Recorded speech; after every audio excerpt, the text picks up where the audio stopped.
As I have studied journalism around the world, I have been greatly humbled by the level of courage and commitment displayed by journalists outside the U.S. Because most of them write in another language, I cannot testify to their level of writing and interviewing skills. But as for their heroism, I find it difficult to find comparisons since the very earliest days of the American Revolution. Consider the courage of the staff of the Novaya Gazeta in Moscow. 4 journalists from that twice-weekly newspaper have been murdered in less than 8 years.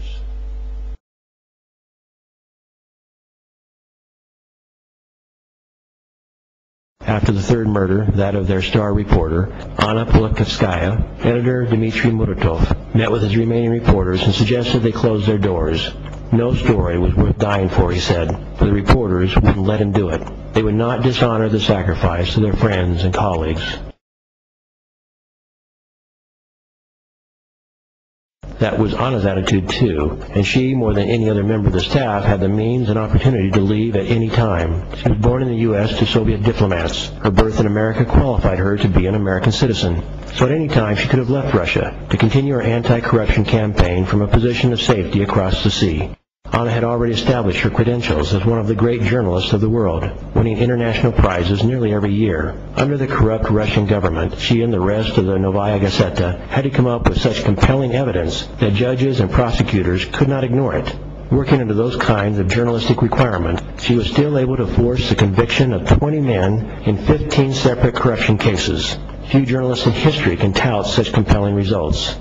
She had gained such notoriety from her work that many readers referred to the Novaya Gazeta simply as Anya's paper. Yet in some cases, her compelling evidence was not enough.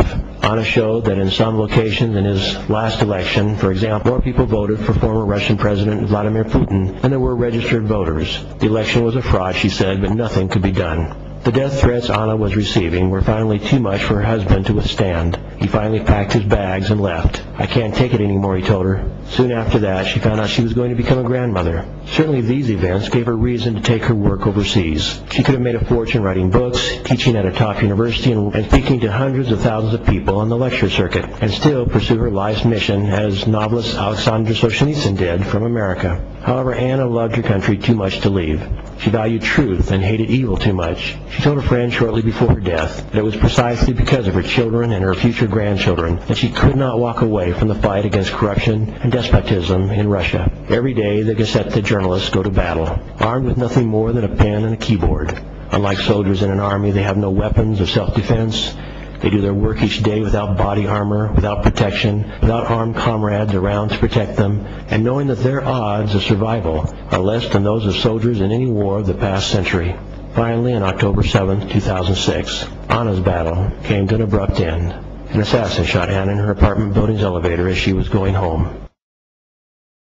With Anna's example, it is understandable why other journalists of the Novaya Gazeta refused to quit, but that doesn't make their courage and commitment to truth any less compelling. And the fact that Anastasia Babarova had only worked at the Gazeta less than 4 months and had never known Anna personally before she was shot down in broad daylight January 20th, 2009 makes her sacrifice no less remarkable. Before such heroes, not just the journalists of the Novaya Gazeta, but journalists throughout the world who face such danger. Journalists like Orogaisha Amashinova, who was kidnapped in Almaty, Kazakhstan 2 years ago, and is presumed dead after she refused to quit writing about the dangerous conditions of minors in this country and other controversial topics. Before such heroes, I feel humble.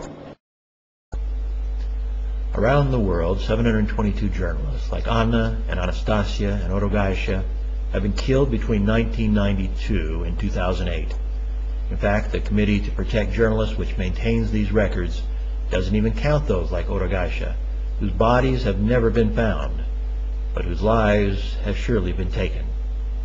So before these journalists, these martyrs of freedom, I bow in reverence, and I ask myself if I have that kind of courage to face such danger and not shrink from the field of battle.